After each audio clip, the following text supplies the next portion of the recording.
The Who's down in Who Newville were making their list, but some didn't know Walmart has the best brands for their gifts. What about toys? Do they have brands kids have been wanting all year? Yep, Barbie, Tony's, and Lego. Gifts that will make them all cheer. Do you mean they have all the brands I adore? They have Nintendo, Nespresso, Apple, and more. What about... So the Who answered questions from friends till they were blue. Each one listened and shouted, from Walmart? Who knew? Shop gifts from top brands for everyone on your list in the Walmart app. Hi, it's Eva Longoria, and let's be real. After 40, we should ask for more from our skincare. I swear by Revitalift Triple Power Moisturizer by L'Oreal Paris.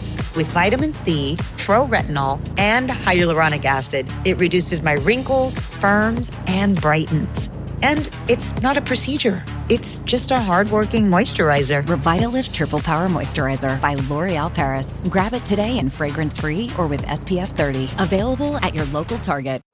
The Mario Rosenstock Podcast with On Ice. Ireland's premium ice skating experience, where winter memories are made. Visit onice.ie. GoLoud. Sounds better with us. Coming up on this episode of the Mario Rosenstock Podcast. And then like there was just this air of like excitement and just kind of the calm before the storm, and then the ripple of bolt. Wow, you heard this, yeah. And I'm standing there and a few other lads with me. Hair standing up in your arms. We were just going, this is crazy. And then lo and behold, out comes Usain Bolt, and he just dominated 200. And he was raw and he was ragged and he was gangly as he came around the bend, but God, he was moving. Yeah. And the whole stadium, Bolt, never ever forget it. And that was the moment I remember just kind of going, I want to be like him.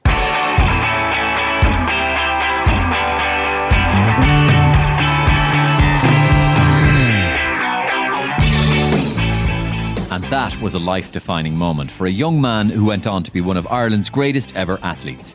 David Gillick is a track and field sprinter and has represented this country several times at international level. He's a two-time European champion and has set national records. He made a world final in 400 metres.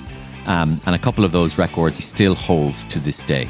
When it comes to successful and high-profile people like David, we all hear about the wins and the glamour. But we don't hear about the other side of that life, the sacrifices you make for greatness, the eternal slog of training, constant threat of niggling injuries, the financial and psychological impact, which is worse, of getting an injury. And in this episode of the Mario Rosenstock Podcast, David spills the beans on the realities of life as a world-class athlete, the highs, the lows, and of course, the behind-the-scenes stories. What you took was a very selfish and deliberately correctly selfish, Roy Keane-ish, if I may say. I loved Roy Keane. Well, Roy Keane would have done something like that. The family, yeah. I don't fucking need a girlfriend. Yeah. I'm going to become a world fucking champion. If it means I go to Florida and I'm hanging in a one-bedroom apartment, I'll fucking do it. And you know, you want your girlfriend, do you? Girlfriends are for namby-pambies. In many people's book, you did the right thing. I had no money. I had no income. No. And then I kind of got caught up in like identity. I've no title anymore. Because for like 12 years I was the runner, and I'd come home and people were like, oh, you're the runner. Then I was nothing. Well, who was I? Yeah. A certain pizza company used to do 2 large pizzas for the price of 1, and I'd be straight on the phone, give us 2 large pizzas and a tub of ice cream, and I'd just do it all by myself. It was anger, it was frustration. Got it. I got it. And I know everybody knows exactly what you're talking about. And then I could do the opposite. Then I wouldn't eat. You found therapy, didn't you? I did, yeah. And am I right in saying that this was one of the best things that ever happened to you? Being able to... 100%, it still is. You know? Still is. I still go. That's nearly 10 years. And tell me about therapy. Why has it worked for you? Because I can understand me. I got to know who David Gillick is. David has just published a brilliant book called The Race, the inside track on the ruthless world of elite athletics. That's all coming up in just a couple of minutes' time, right after... Well, he's been one of my favourite characters for 25 years, Michael D. Higgins, and this week was his last day in Áras an Uachtaráin. We decided to pay tribute. Hello, Michael D. He's supposed to be out of here by 11. We'll be over in Drimna in half an hour. Yes, what do you want? We're the removals, 2 men in a van. Go away, I'm not leaving. We were told you're meant to be out of here by 11. We've got a Catherine Connolly moving in today. Yeah. You listen to me. I am the President of Ireland. Now get the hell off my property. Get out of here, Mick. Right behind you, Tony. There is confusion today in Áras an Uachtaráin as President Michael D. Higgins reportedly said he is staying put in Áras an Uachtaráin, a move which could spark a constitutional crisis. The Taoiseach Micheál Martin has apparently arrived at the Áras for talks. Jesus, Mihal, what's the story with Michael D? Well, apparently he's refusing to leave the RS going forward. He's locked himself inside the house. Go away. Michael D, this is Taoiseach Mihal Martin. Will you come down, please, to talk? Michael D, let the hull. I am not leaving this house. Now get off my lawn, please, before I call the guards. Jesus, this is like Dog Day Afternoon with El Pacino. Michael D, we just want to talk. But walling laurt lat, let the hull ukturan. He's coming out the door. Right. Everybody, stay back. I'm warning you. What's that in his hand, Mihal? Oh, Jesus. It's his collected poems. Stay back, or I'll start reading them. No. But going forward, take it easy, Michael D. Take it easy. Nobody wants to get hurt. You've been slagging me off for years about these, and I will read every poem in my collection if you so much as make a move. No. What do you want? Myself and Sabina or whatever she is, we're hungry. Okay. We need food. No problem at all. Whatever. Pizzas. Okay. Dominoes. Okay. Pepperoni for me, and a Coke Zero. And a Hawaiian for me, Michael D. And a Hawaiian for the woman. If it's not here in 10 minutes, I'll start reading. No, go forward. Put the book down. Put the book down. Put the book down. Put it down, Michael D. No, Simon Harris is here now, okay? And not this pillock. Now I'm definitely going to start reading. No, Michael D, don't. Simon, what are we going to do? I'll tell you what we're not going to do. We're not going to inflame an already incendiary situation by making it any worse. This has already gone viral on TikTok. 10 minutes, or I start reading the first 4 poems. Oh, God. Mihal, there you go. There's a coffee. Oh, thank you, Willie. And here's a hot dog. No, don't need that. Here's a few donuts. Do you want the Krispy Kreme or do you want the Boston? I got them. What's with all the food, Willie? I don't need it. This is a stakeout, Mihal. What? God knows how long we'll be negotiating with this fella to get out of here. I don't want food. Who's this? They said this is the only person Michael D would speak to going forward. Is he some sort of president whisperer, is he? How do we know? Jesus, Tommy Tiernan. How are you, lads? How are you? Michael D, it's Tom. It's Tommy. I was thinking about your 14 years, and I thought we might be able to go out and have... Oh, there you are. Tommy. Do you fancy a pint? Yes, I'd love a pint. There's a pint with your name on it in a bar in Galway. On Pucone. Even cooler. Taffs. Way cooler. The Crane. No. Oh. This place is so cool, no one's ever heard of it. Wonderful. It's actually unknown. I cannot wait. Give us a look at that book. There you are. These are my poems. We get stuck into these as well. 2 of us. Yes, we will. First, the pint. The pint. Yes, indeed.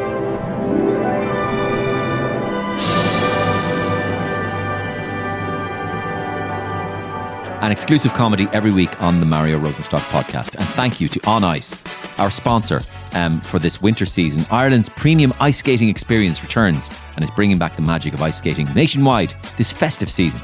Locations in Dundrum and Swords in Dublin, Marina Market in Cork, as well as locations in Waterford and Limerick. Enjoy Ireland's #1 festive and family entertainment this Christmas, and I certainly will be. I have a load of kiddies to bring down with me on a play date.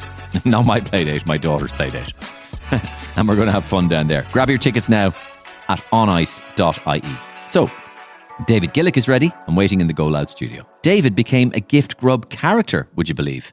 After the Tokyo Olympics, his pitch-side reports, his track-side reports were so empathetic when we were having all the success with Rashida Adeleke and all that sort of stuff that I decided to poke a bit of fun at him. And apparently he noticed it. So we started our chat there.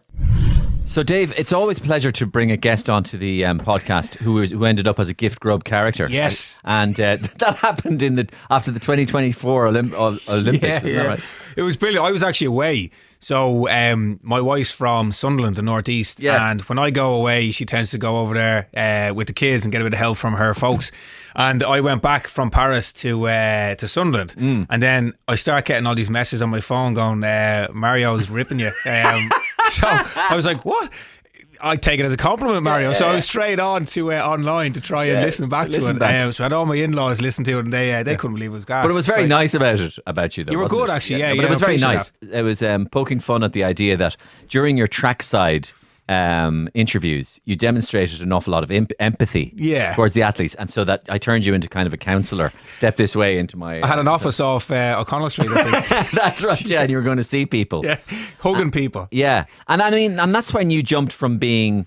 That's when you sort of jumped from being David Gillick, the athlete who represented Ireland at European and European Indoor and World Championships and Olympics and all that sort of stuff into this kind of TV sort of figure. And it was cool. It was really brilliant. Yeah, no, it was. And like, don't get me wrong, it's a complete another kind of privilege to be at that level and have that role. I think, you know, I think the tricky thing for me was getting comfortable in that role, because when I first started doing it, I still want to be out there. I still had that kind of urge. I want to be out there competing, and it takes you a while to kind of accept that your career is over. And when I did that, probably in the last number of years, suddenly it didn't feel like work.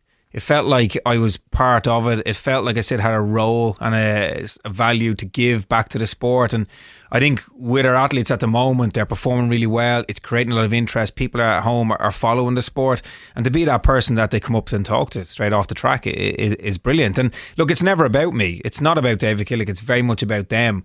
And I think having the understanding of what it's like to walk through that mix zone, which is very raw, very emotive, have an understanding of the sport, and then, as you mentioned, that level of empathy. I know what it's like. I've come through the mix zone on plenty of down days, you know, and it can be tricky. Yeah. So, and one of the things that people could see as well is that, I think, for example, during the Rashida Adeleke final, and it got to this point, because this happens in Ireland all the time. We build somebody up from being, is she there or thereabouts? Yeah. Is she world class? Yeah. Are we looking at gold here, lads?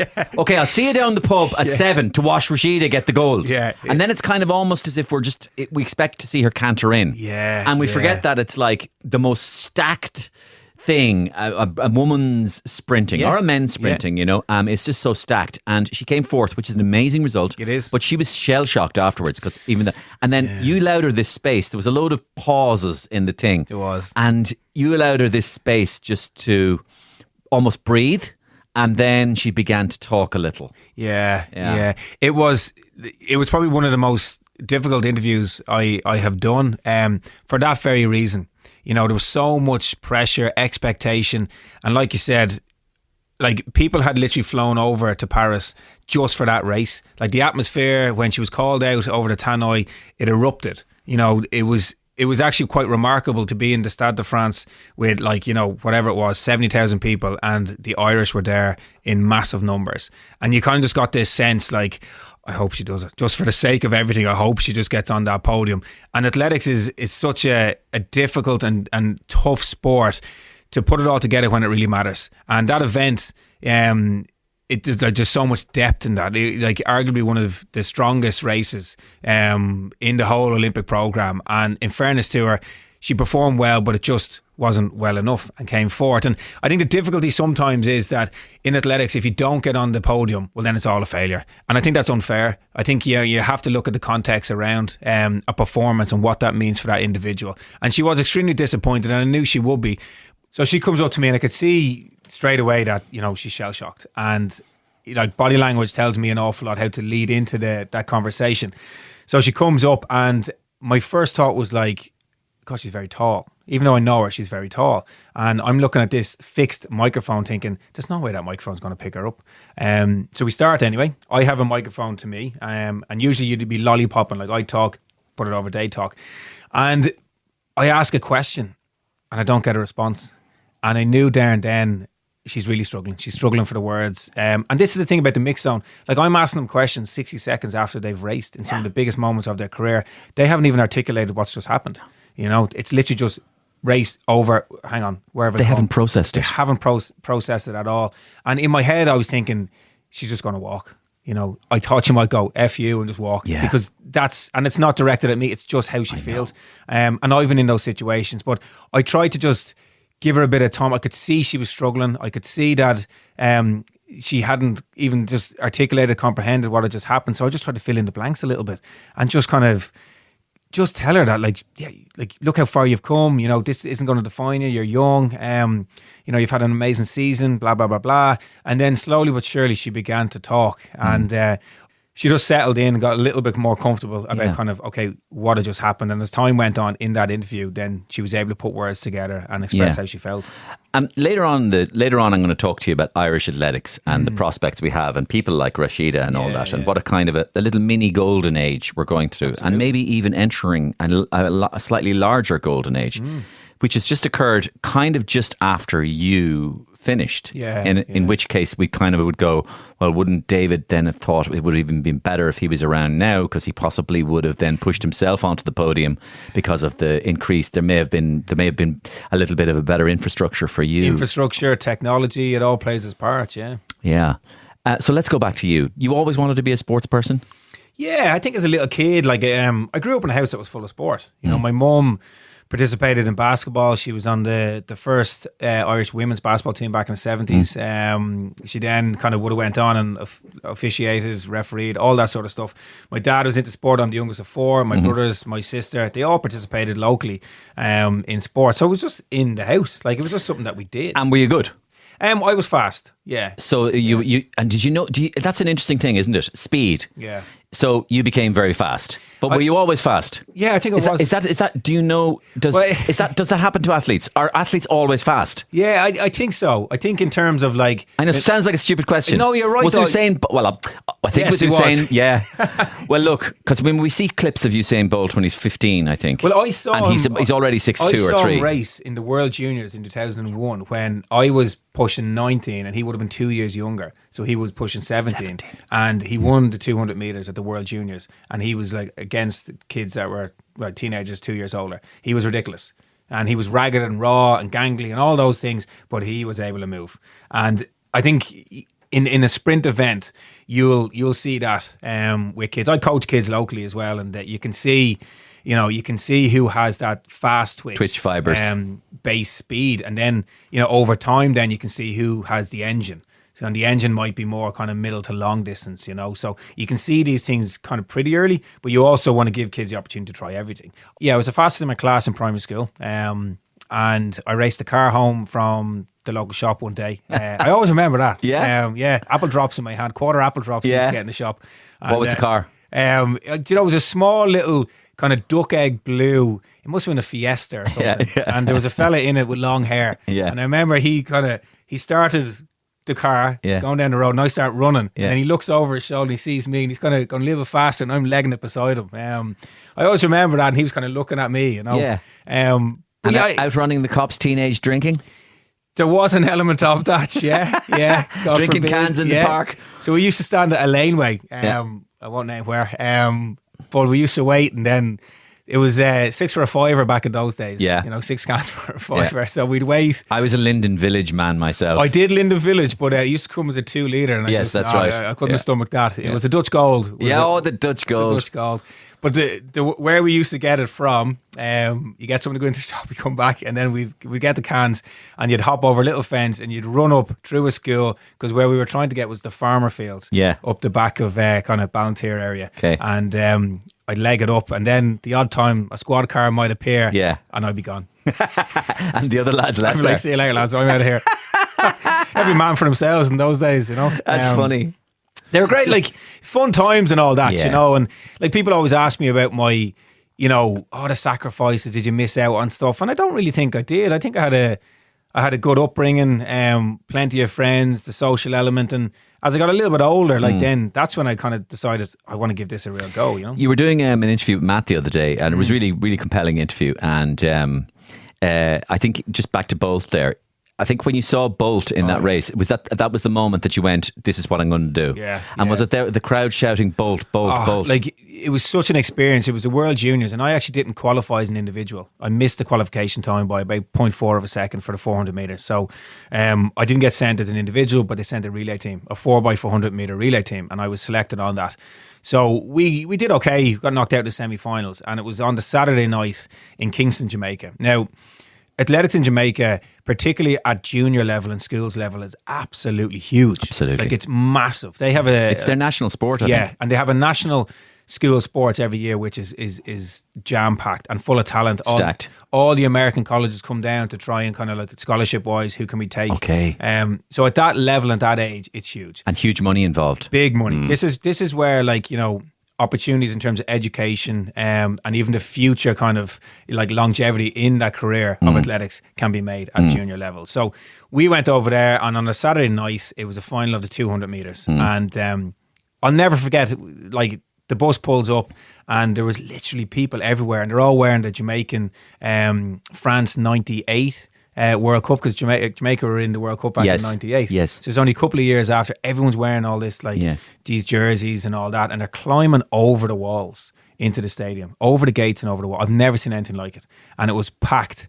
And next minute, like I remember just standing there, and the 200 meters coming up, and then like there was just this air, the atmosphere, but there was an air of like excitement and just kind of the calm before the storm, and then the ripple of bolt. Wow, you heard this, yeah. And I'm standing there, and a few other lads with me. Hair standing up in your arms. We were just going, this is crazy. And then, lo and behold, out comes Usain Bolt. Very nervous, not the Usain Bolt that we would see, doing all the, the lightning bolt signs behind the blocks and kind of very jovial. This was a young kid who you could see the weight of expectation on his shoulders. And there was, like, globally, people were talking about this kid. And lo and behold, he came out and he just dominated 200. And he was raw and he was ragged and he was gangly as he came around the bend, but God, he was moving. And the whole stadium, Bolt, never ever forget it. And that was the moment I remember just kind of going, I want to be like him. I want to be down there as an individual. And I came back from those championships and I gave up GAA and just decided, right, I'm going for it. In. And you were 19 or so, were you? Yeah, I was about 19, yeah. 19, it was quite late. A lot of people kind of say, it's very late to specialise, but in actual fact, it's probably the best thing I ever did, And Bolt, 9.58, of course, he ran for the 100 metres. Beijing, 1930 something for the 200 metres, maybe. It's 958 is one of those numbers. If anybody that likes those kind of big sporting statistics, it's one of those numbers that sticks out in kind of big signs in your head. 9.58. Another great athletics number that makes something sense to me is 141.73. Which was Sebastian Coe's 800 metre world record, which stood for over nearly 40 years. Until just a few years ago. Rhodesia, yeah. Yeah, and it was 1981 he ran it in Florence. 141.73. And now when you see the Olympic 800 metre final, most of them don't run near to 141.73. The final usually comes in at about 142 or maybe around 41. Yeah. Well, actually, it's kind of like this year we've Keane McPhillips running 142. It's to have an Irishman running those times. We have Mark English running 143s. But again, the 141 is just a little bit further. It is. And again, you talk about times. Like I was in Beijing. And I watched Usain Bolt's race when he broke the world record in Beijing, and then the following year in Berlin he did it again with the 9.5. It's incredible. But going back to Jamaica, when I was there as a junior, it's the first time I saw someone run 10 flat. And I remember just watching Darryl Brown from Trinidad and Tobago, and I remember just stopping and going, oh my God. The clock stopped at 10.00. Physical sight of a human running at 10. And it's funny enough, he didn't look as if he was running fast, but he was covering the ground. Technique and everything. Phenomenal. I'll never forget that. Just watching this red kind of sprint suit just whiz past. Yeah. Like, whoa. Yeah, it's fast. For people who don't know how fast they're going, I kind of Google these things sometimes.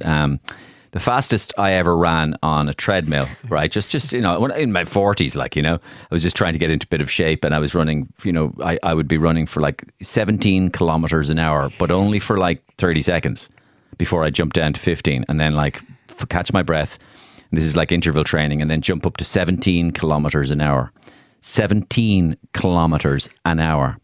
Now, these guys are running at about, 43 kilometers an hour. Yeah, he'll peak higher. He would peak higher over 100, Usain Bolt, but probably on average somewhere around over the 100 metres, somewhere around about that. Yeah. Okay, imagine on your treadmill on the way home from work to the gym, and you put the treadmill up to 43.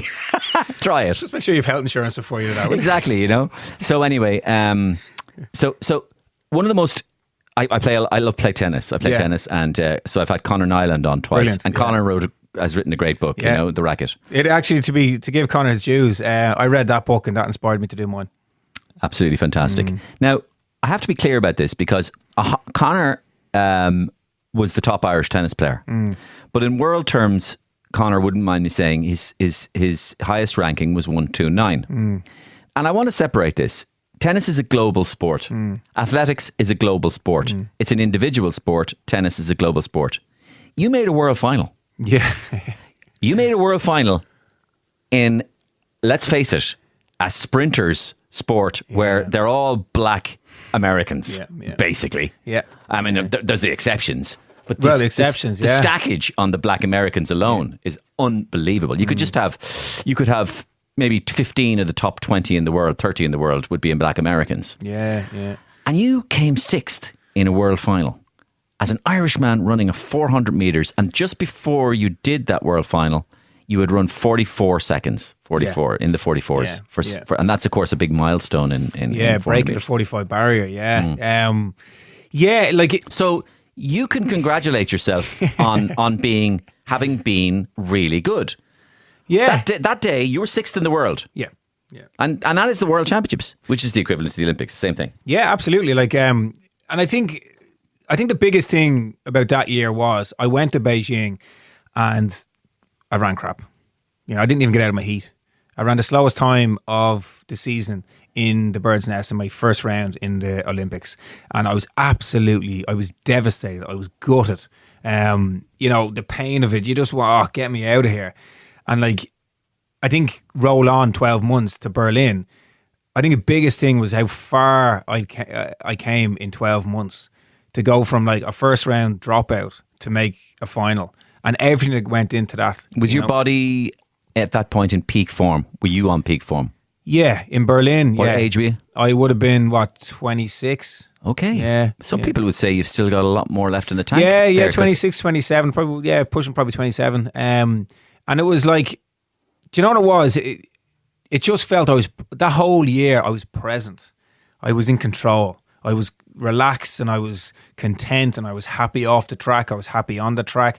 I was really enjoying my sport. I think Beijing and the Olympics, it was very much about I have to perform at the Olympic Games. It's the Olympic Games. I have to. And I just probably stressed myself out. I sucked the enjoyment out of it. Everything, weighing out my food, going to bed, was all regimented and done by numbers. I got to get my 9 hours sleep. I got to have my 80 grams of porridge, blah, blah, blah. And that's what everybody else is doing.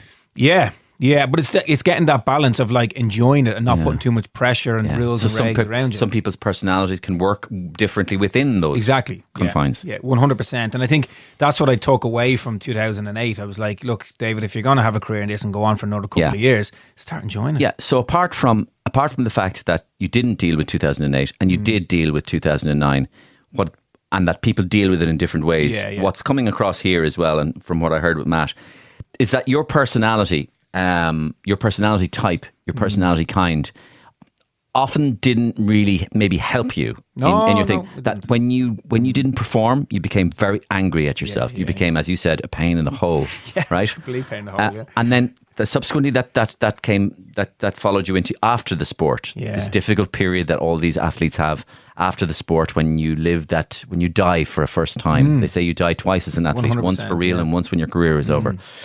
And that your personality didn't suit that either, because you kept going in on yourself and hurting yourself. Explain to me the intrinsic difficulty, which when I look at an athlete and me on the couch with my packet of Doritos, and back to the old days of David Coleman, and he's like, and we'll show you 800 metres, and it's the Kenyans. Here the Kenyans are. Here the Kenyans are the 1500 metres, and there are a lot of them. Here we go. And they're off in the 1500 metres, and it's Kip Keita. And I'm just looking at these with my Doritos, and it's just like a bit of fun for us, right? But it's not fun for you guys, because you have spent all your life training for this. What kind of a world is it that you prepare for a sport over 4 years that comes down to 44 seconds? What if you've got a cold on the day? Yeah. What if you've got a bunion? No, seriously, a bunion, it'll put you off. What if you've got a big bad blister on your thing? What if you've got a virus? For women, what if the menstrual cycle is a thing. A lot of sprinter women, they don't have a menstrual cycle, or some of the women don't. Their menstrual cycle gets knocked out. But there's hormones still. What if you just don't feel good? We've all listeners at home, you know what I'm feeling. On an average Tuesday, I don't know what it is today, but I feel like shit. Would you like to go out and run a 100-metre final? How do you do it? It's really hard. And this is the thing where so much work goes into that single moment, and you work back from that moment. So say Berlin for me, for example, I knew when I set up that whole year from the previous October, end of 2008, I'm working back from that time, that day in Berlin, and everything revolves around that. Okay, so that's your kind of your long-term goal.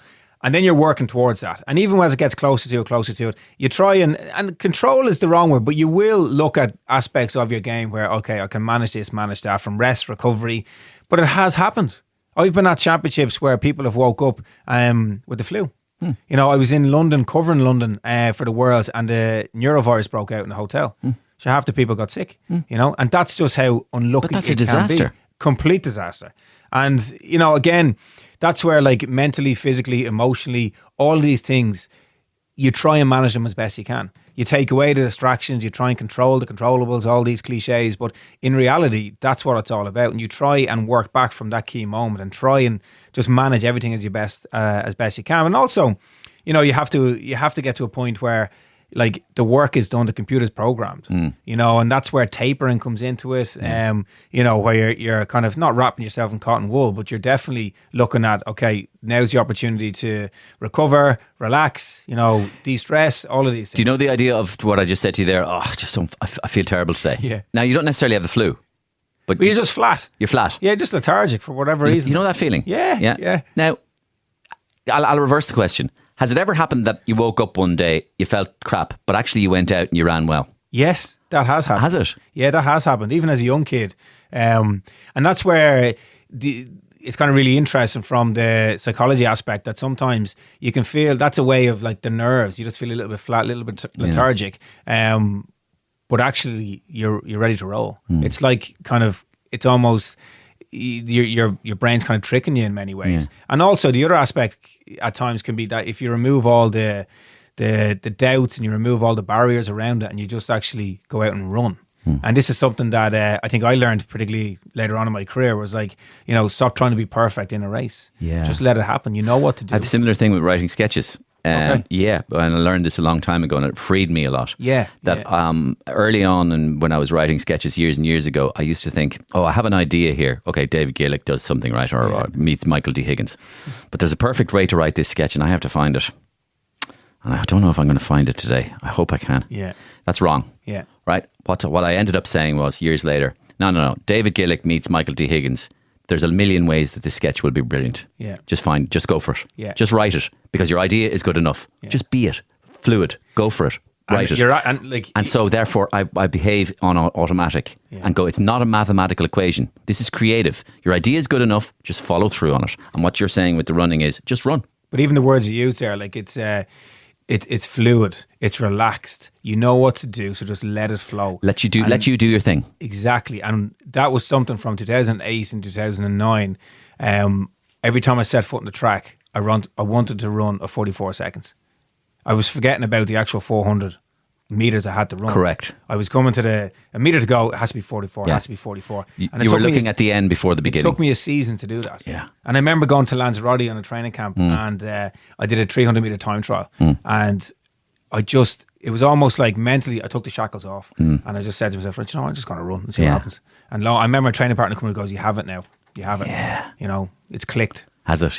The training partner could see it. Yeah, and he'd ran 44, Martin Rooney, like a year ahead of me. That's right, I knew Martin Rooney. Yeah, and he was Britain. Yeah, but his mum and dad were Irish. Thank God he never ran for Ireland. Yeah, I know. He had a good Irish name, but he would have had my record. But that's it. It's allowing yourself. The shackles are off. You know what to do. Just set the race up and just let it look after itself. You won a European indoor 400 metres. Yeah. And then you defended the European indoor 400 metres a few years later. Yeah.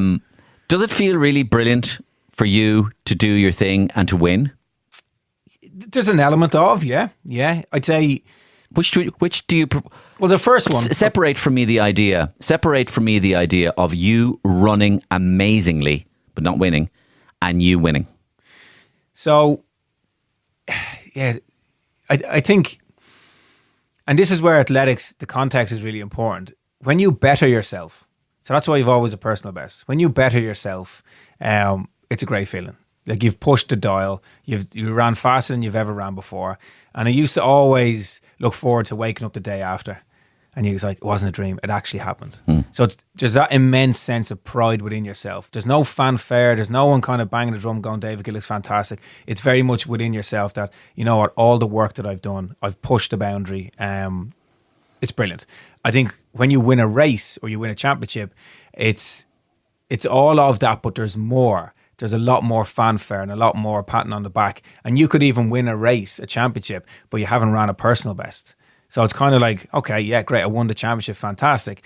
But in athletics, you're always trying to better yourself. You're always trying to just push a little bit more, 0.1, 0.2, whatever it is.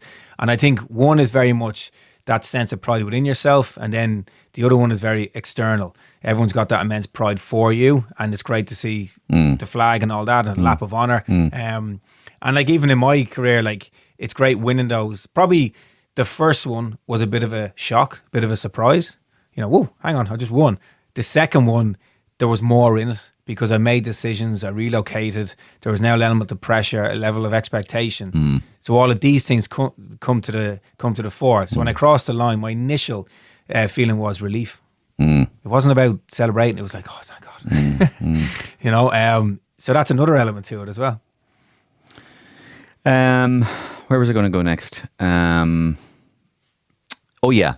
So what was your best time at 400 metres? So my best time was 44.57? 44.77. 44.77. Yeah. And what age were you when you ran that? I would have been, that was 2009 again. So what was it? Yeah, 26, 27, yeah. So I'm right in saying though that 400 metre runners can go till good 30, 32. Yeah, like depending. Everyone's slightly individual. Yeah. But if you take the event, you'd be looking at somewhere, like you can be competitive 30 or maybe push over. Like Roger Black, people might remember. Yes. Like he was competitive, probably 31, 32. So you possibly could have said to yourself, I'm on my way up here on a trend. Yeah. I'm looking, and seriously, I could be looking in the low 44s trying to break 44. Well, the European record at the time was 44.3. And that stood for years. That was definitely on the horizon, I believed. And even off the back of 2009, you had London on the horizon. Yeah. And I kind of was like, hang on a second. You must have been looking at London. Kind of believed I could have a rattler getting on the podium. Yeah. So what happened? Tell me that story of you're approaching. Like, even when I say it there, I'm like, you know.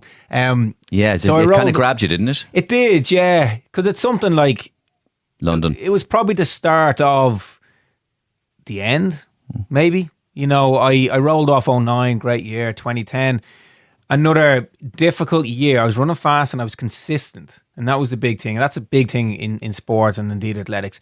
I was running 44s consistently, you know, some of the best times in the world, at a level where I was like, you know, within the top 8 in the world, let's say, so final category. And then I didn't get a medal in the World Indoors, and then I missed out on the European Championships that year as well. I was 5th by 0.2 of a second.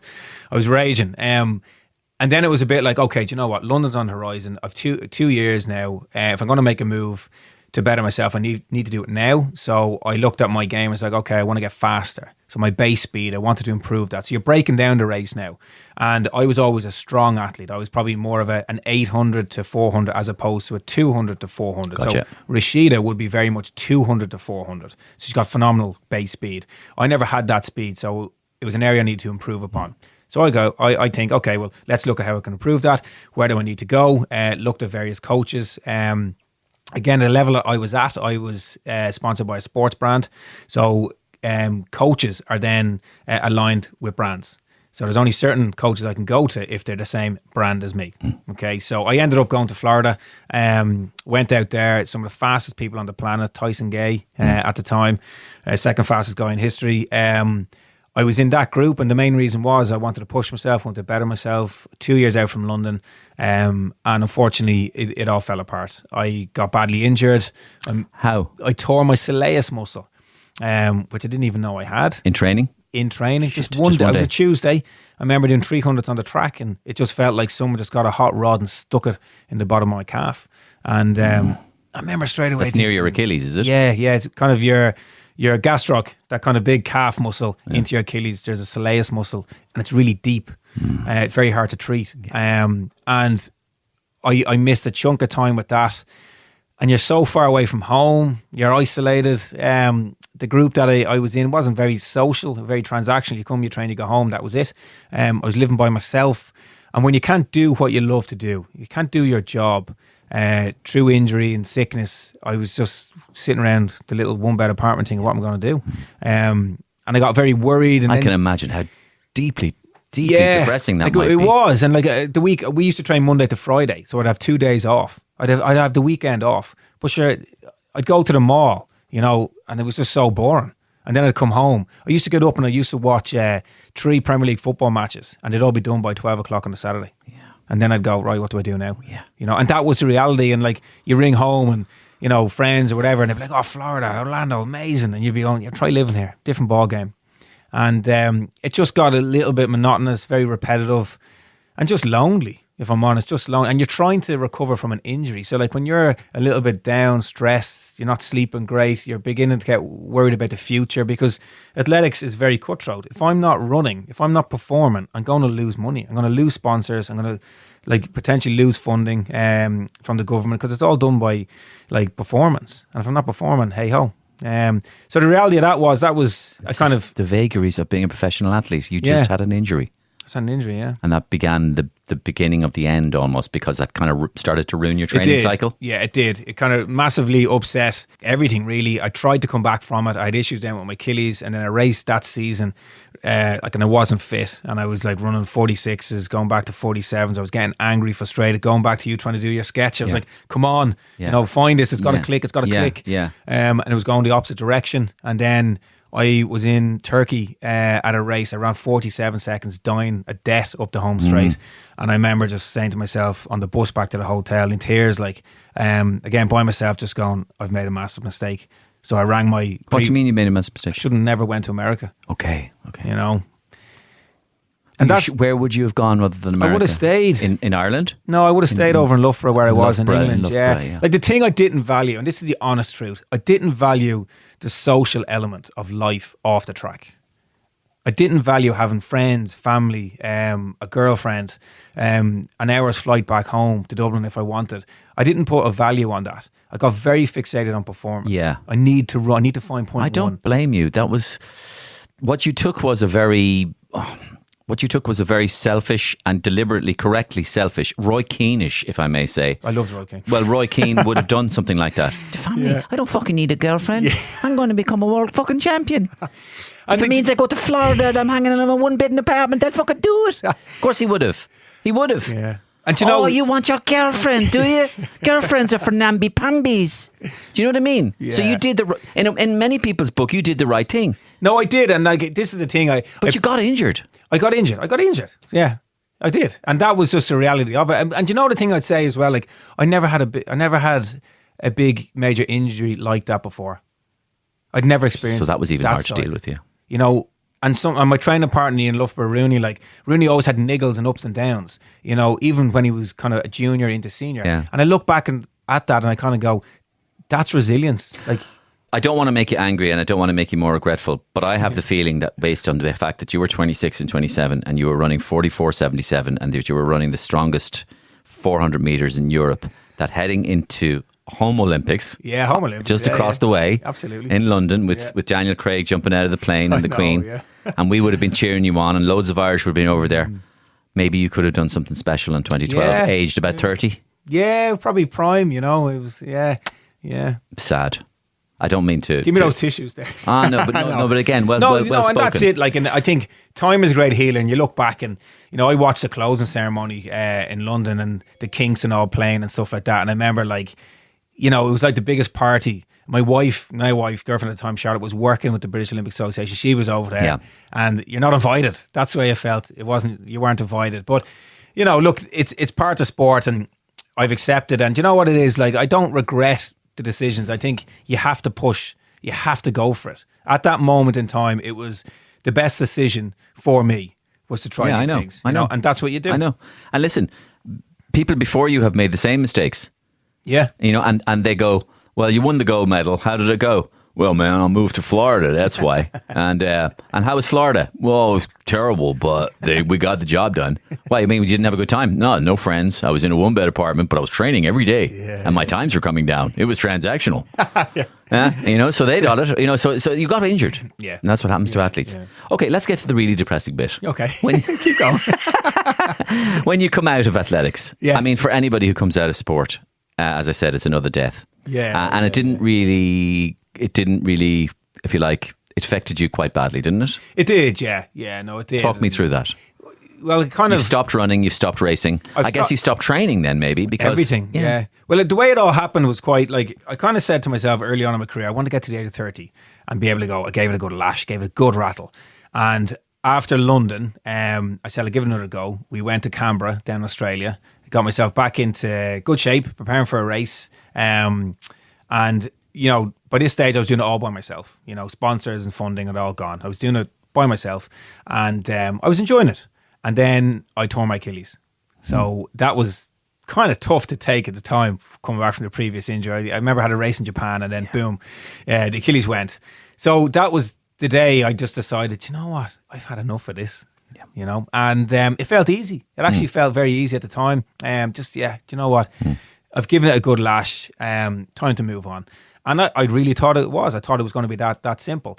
And then I got an email from a production company. Literally the following day, I was in Canberra, Australia. Would I be interested in doing Celebrity MasterChef Ireland? Yeah. And I said, fuck it. Can I say that? Yeah, well, I just did. Might as well go home and do that. So I came back in 2013 and I did MasterChef. I managed to win that. Yeah. And it filled a void. And then September came around. Now, September was the time of the year where... You'd be training and... You're getting back into it. It's like first day at school. You're hungry, you're ready. It's another year. And it was a void for you. Yeah. And I remember waking up in my mum and dad's house and just thinking, well, what do I do now? Yeah. And that's when kind of the reality of, well, the next phase of life. And people used to talk about the transition, you know. It takes a bit of time and stuff. So I kind of was like, it's just a transition, you know. And I wasn't feeling great. And I was feeling a little bit anxious and worried and overwhelmed about what do I do next. And I took a job, just threw myself into stuff. Again, I was searching for something. So first job came my way, I'll do that. And I was travelling the length and breadth of the country by myself. You said to Matt that you looked at money as getting money as the possible idea that you could actually say to yourself, I'm doing something solid, I'm doing something good. Money would be the definition. See, I had no money, I had no income. No. And then I kind of got caught up in like identity. I've no title anymore because for like 12 years I was the runner. And I'd come home and people were like, oh, you're the runner.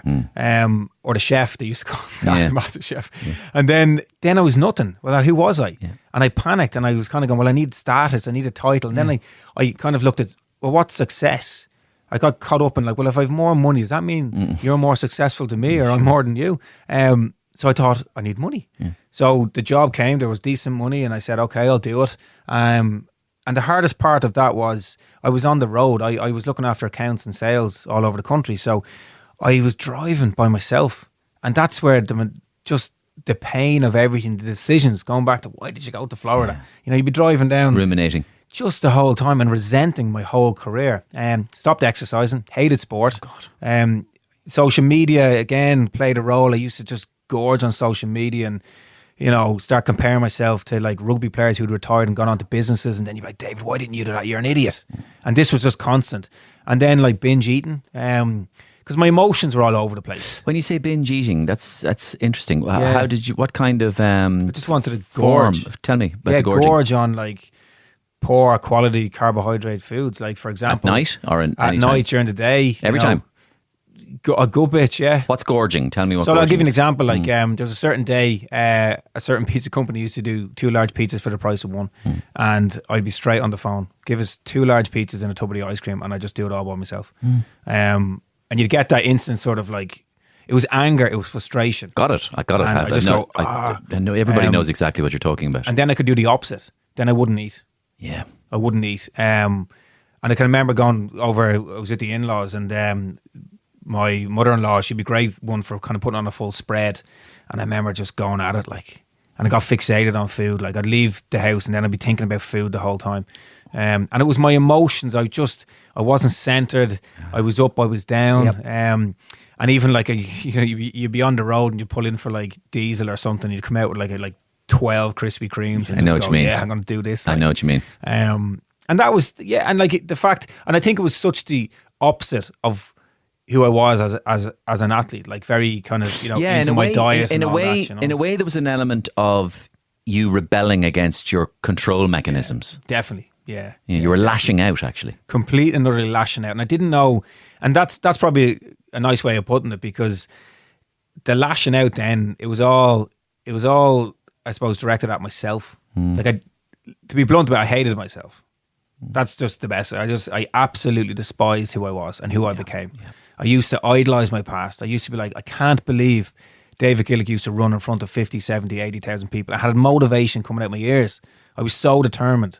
You called into a store at one stage and some guy looked at you and he said, yeah, and that happened regularly enough. But on that particular day, like, I remember parking the car, underground car park, walking up into the store, and a fella kind of double take, you know, kind of looked at me again, and he was like, Gillick.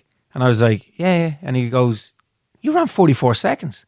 And I said, yeah. And he's like, what are you doing here? And I was like, oh, I work for so-and-so. And he was like, what? Yeah, but you ran 44 seconds. Surely you'd be doing something better. Like. I know. And I remember just kind of, like, what do you say to that? That's crushing. You know? And I remember going back to the car and just like, is that what people think? Even though it was only one opinion, that's what I thought. It's like that thing you see in the movies or whatever where somebody goes, didn't you used to be David Gillick? Yeah. And they don't even know it. Right?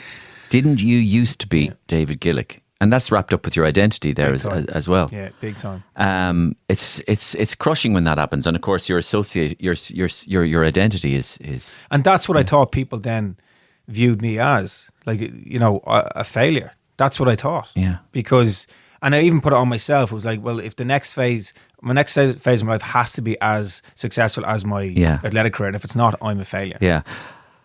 I mean, I'm not a doctor, so I can't diagnose it, and I wouldn't dream of doing something like that. But it strikes me that you had let's just put it, issues with stress and anxiety. I did, and even panic attacks. I was diagnosed. Yeah. And I remember the doctor gave me 2 prescriptions, one for antidepressants and one for psoriasis. I broke out in psoriasis. I couldn't sleep. I had insomnia, and I broke out in psoriasis all over my body with stress and anxiety. And I remember the realization of, like, I have to go and take tablets. And I was always someone who was very much into, like, let food be thy medicine and exercise and healthy lifestyle. And it was just this realization. And I remember going in, this is the honest truth, I remember going into the chemist, the pharmacy, and literally doing laps because I didn't want to hand in the prescription. And I did hand in one prescription for the psoriasis cream and then walked out. Yeah. And, like, I think it was just like there was a realization. There was all of that. Do you know when you say all this stuff, how many people understand what you're talking about? I don't know if I like, to be honest. I don't like. It's one, like, sometimes I think because you live in your own head with these things, and that's like, I did it for 3 years, and I was so afraid. And again, being male, I was like, I can't say these things. It's faster, fitter, stronger, alpha male, and even with my own mates, like mates I was close with, like I'm not going to turn around and go, oh, like, how's things? Oh, well, wait till I tell you, like, you know. So I didn't. It took me a long time. It took me a long time to accept where I was at. Brilliant, you know? brilliant. That you found something though. Yeah. You found therapy, didn't you? I did, yeah. And am I right in saying that this was one of the best things that ever happened to you? Being able to 100%, it still is. You know, still is. I still go. That's nearly 10 years. And tell me about therapy. Why has it worked for you? Because I can understand me. I got to know who David Gillick is. And is this with one therapist or a number of therapists? Well, it took a while. I'm not going to lie. Yeah. Oh, so without naming any names, obviously. Is that the process? You have to find somebody that suits you? It's human connection. You've got to be comfortable with someone. And like what happened before, like, do you jump with a 3 or 4 or 5?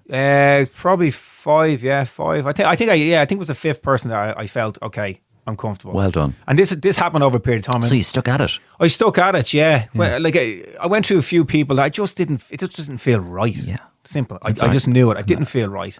And then the 5th person. And the 5th person, I can remember going in and just feeling a little bit more at ease. And maybe it was no disrespect to the people beforehand. Maybe I was just in a good place. Does it have anything to do you mind me asking, this is just an outsider's question, Yeah. Does it have anything to do with the sex of the person, male or female? I went to both, and I suppose the person that I connected with was male in the end. You know? Okay.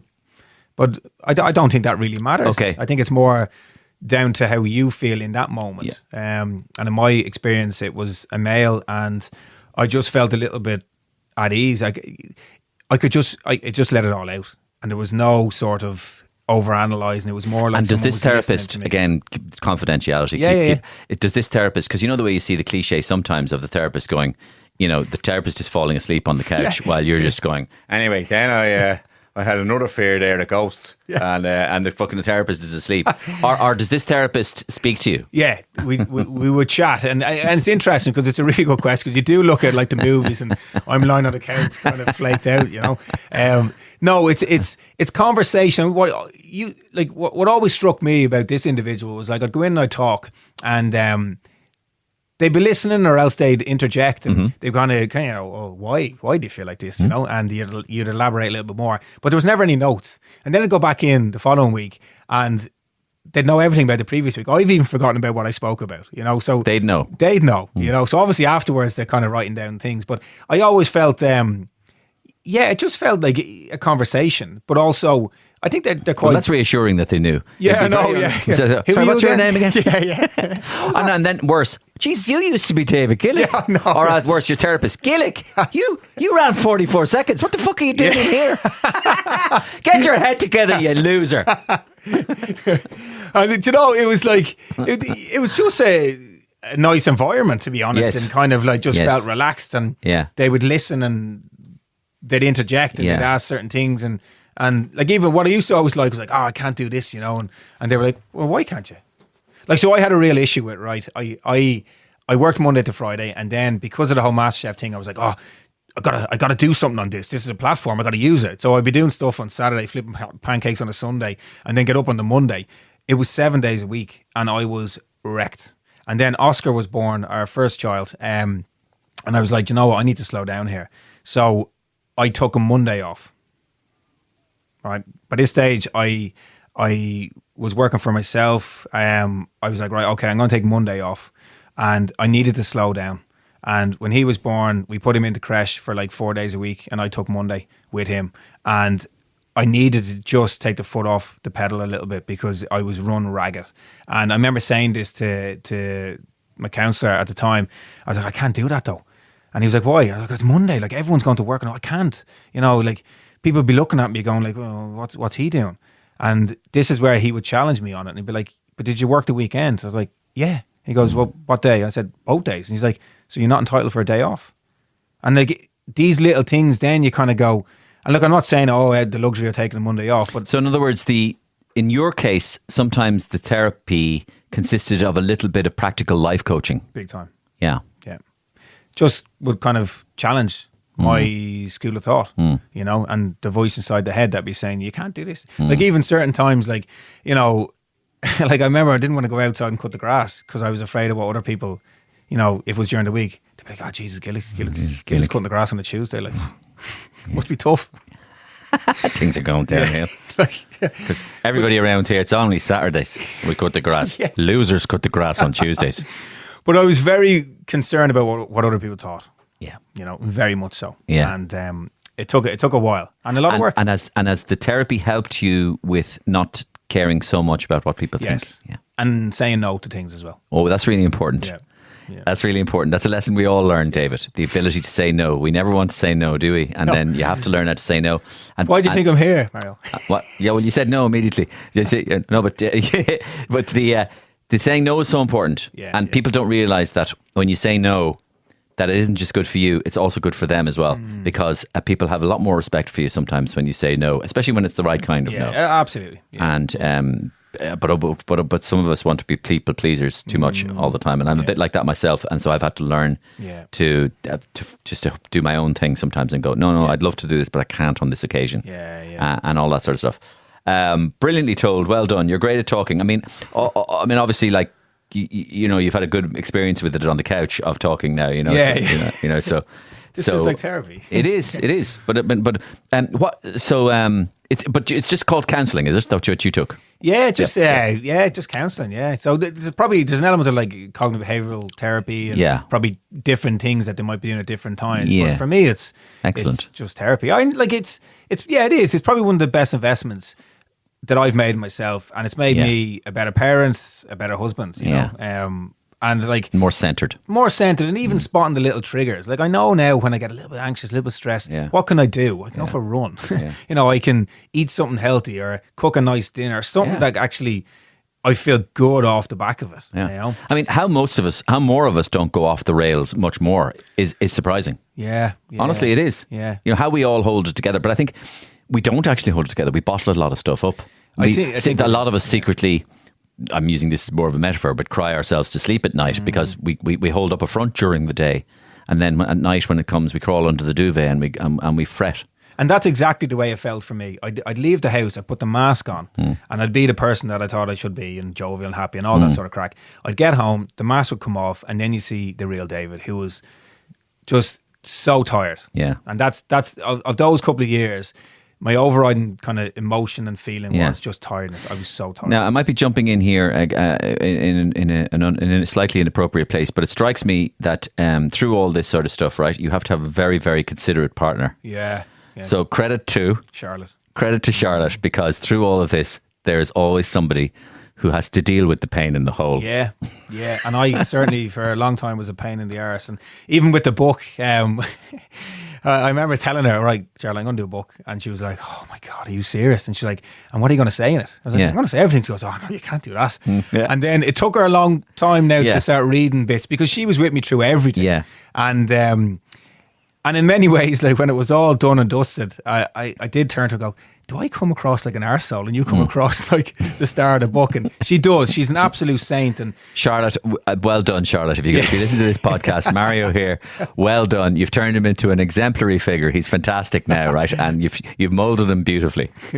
No, she's brilliant. And she got it. She understood athletics. We met through athletics, and hard for her at times, particularly the aftermath. I think she would have probably thought we have a life ahead of us away from the track, and it wasn't. It probably wasn't what she had planned initially, you know. Okay, well, congratulations on all that. And the book is called The Race. It's a great name for a book, actually.